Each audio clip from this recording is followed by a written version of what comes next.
Boa noite, irmãos. O nosso evangelho de hoje é do capítulo 3, Há muitas moradas na casa do Pai. É o item 19, Progressão dos mundos. Vamos elevar o nosso pensamento a Deus, a Jesus, agradecer todas as oportunidades que tivemos até esse exato momento, em especial agradecer pelas nossas vidas e pedir que os guerreiros de luz, nossos anjos guardiães, guias protetores individuais, estejam bem próximos de nós, nos dando segurança e proteção e nos intuindo neste momento, Senhor. E que todos aqueles seres voltados para esta corrente de amor e para a nossa casa espírita Eulália Nogueira, que sejam envolvidos nesta luz, nesta paz, neste amor que nos envolve neste momento. E a nossa mensagem é progressão dos mundos. O progresso é uma das leis da natureza. Todos os seres da criação, animados e inanimados, a ele estão submetidos pela bondade de Deus, que quer que tudo engrandeça e prospere. A própria destruição, que parece aos homens o termo das coisas, não é senão um meio de atingir, pela transformação, um estado mais perfeito, porque tudo morre para renascer, e coisa alguma se torna um nada. Ao mesmo tempo que os seres vivos progridem moralmente, os mundos que eles habitam progridem materialmente. Quem pudesse seguir um mundo nas suas diversas fases, desde o instante em que se aglomeraram os primeiros átomos que serviram à sua constituição, vê-lo-ia percorrer uma escala incessantemente progressiva, mas por graus insensíveis a cada geração, e oferecer aos seus habitantes uma morada mais agradável. À medida que estes avançam, eles mesmos, na senda do progresso.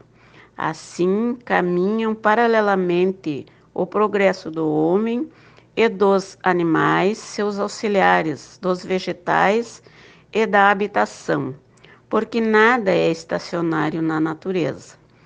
Quanto esta ideia é grande e digna da majestade do Criador, e ao contrário, quanto é pequena e indigna do seu poder, aquela que concentra sua solicitude e sua providência sobre o imperceptível grão de areia da terra e restringe a humanidade a alguns homens que a habitam.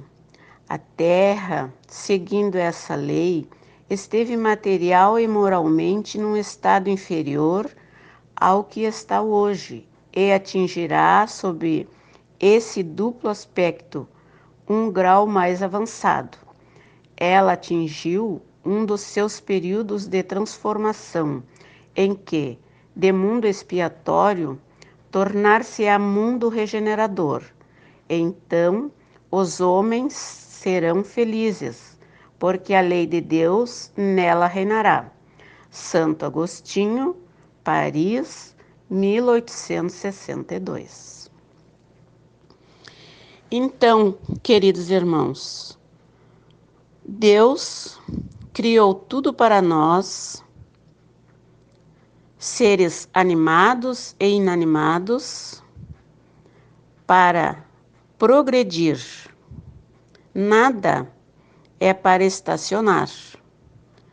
Tudo o que nos acontece, a destruição, é para nós crescer.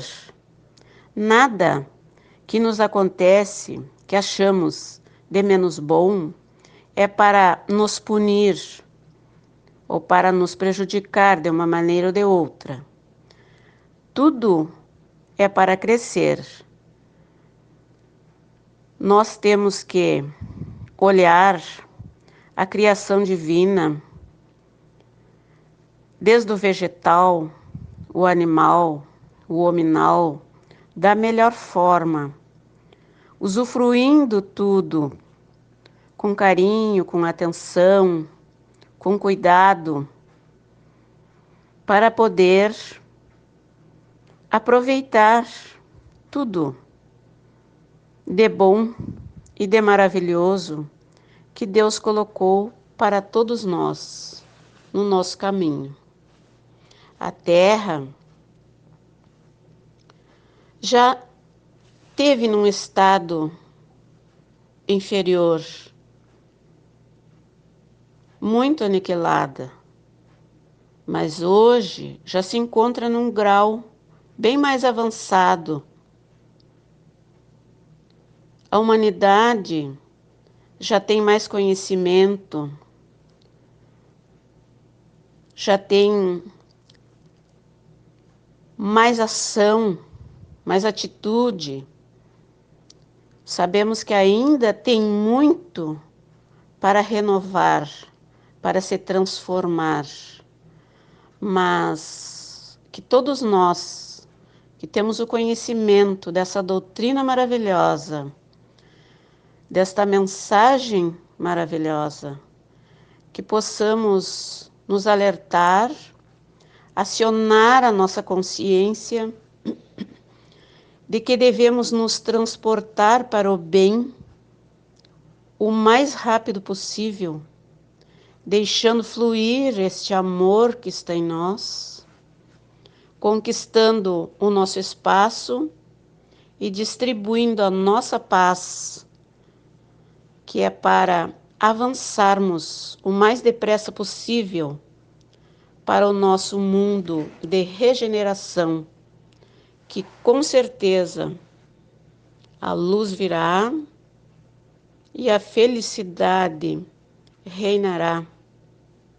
E a lei de Deus, com certeza, vai reinar e a felicidade todos vão encontrar. Que a paz de Deus e de Jesus se faça com todos. Agora vamos pedir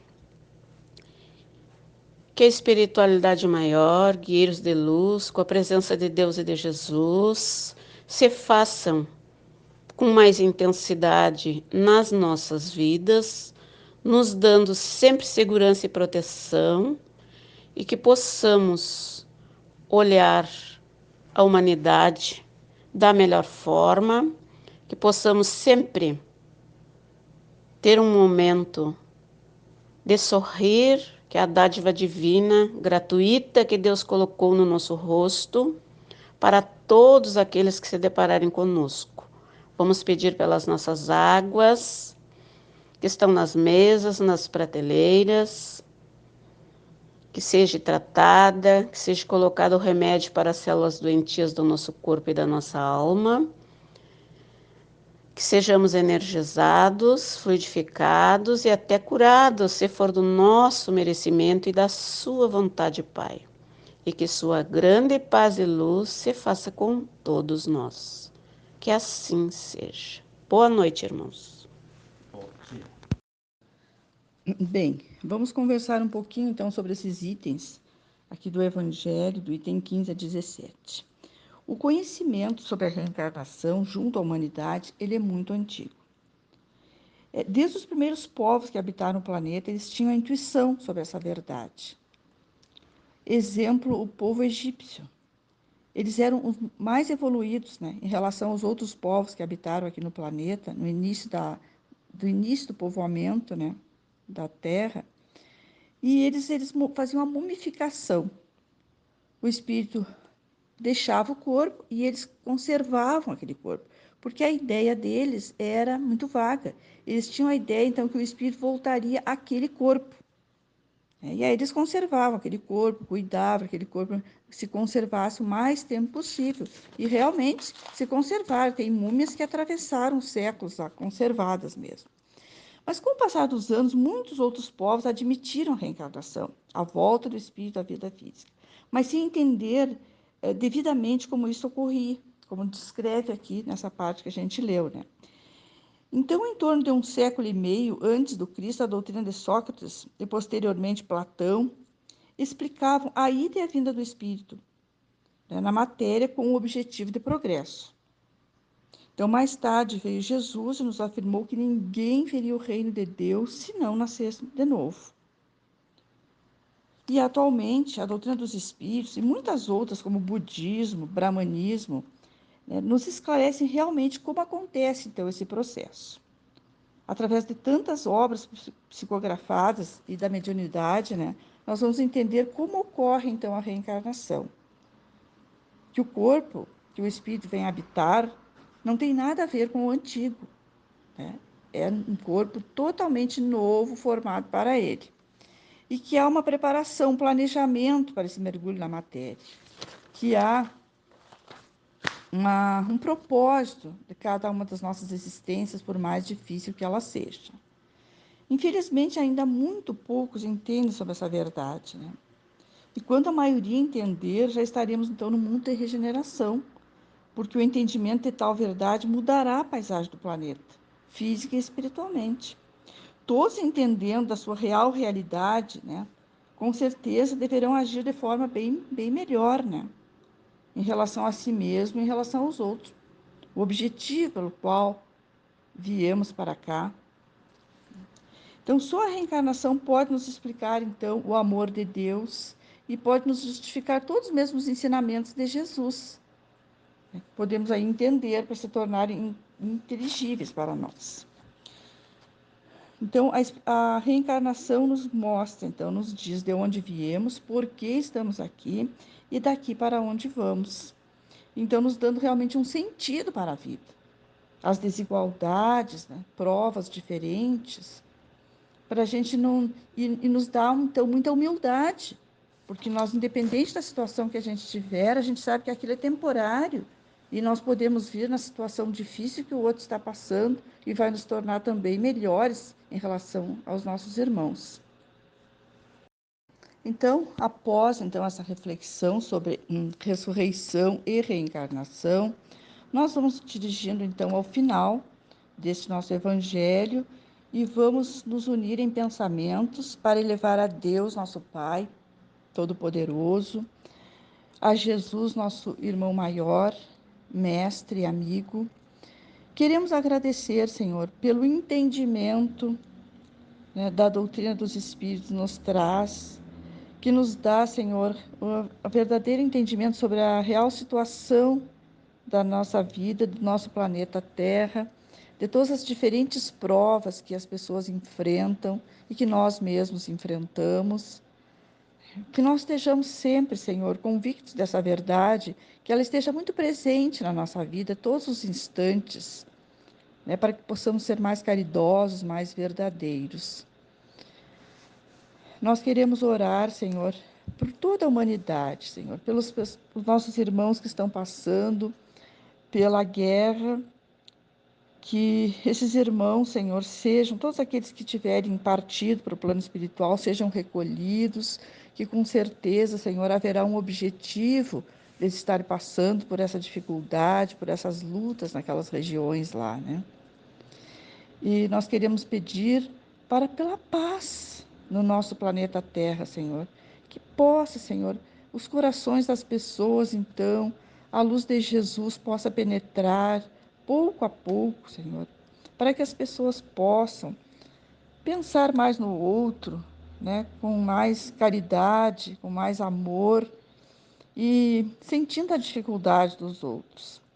Nós queremos pedir a Deus, Senhor, por todos os irmãos que estão doentes, por nossos irmãos que estão nas casas de detenção, aqueles irmãos que erraram gravemente, que precisaram ter sido retirados, meu Deus, da nossa convivência, mas que não falte para ninguém, Senhor, em lugar nenhum desse mundo, a consolação e o amparo e o auxílio. E que nós também, Jesus amado, sejamos instrumento do teu amor aqui na terra, né? Possamos estar aptos sempre ao bem, à caridade. Nós queremos pedir à espiritualidade maior que está nos conduzindo, nos ajudando, que possa fluidificar, Senhor, as águas que se encontram em todos os lares daquelas pessoas que estão escutando, né? Que estão acompanhando este Evangelho. Que a paz do Cristo possa envolver a todos nós, nos fortalecendo, Senhor, nos encorajando no nosso dia a dia e fortalecendo cada vez mais a nossa fé. Que tua paz, Mestre querido, abençoe-nos hoje e sempre, que assim seja.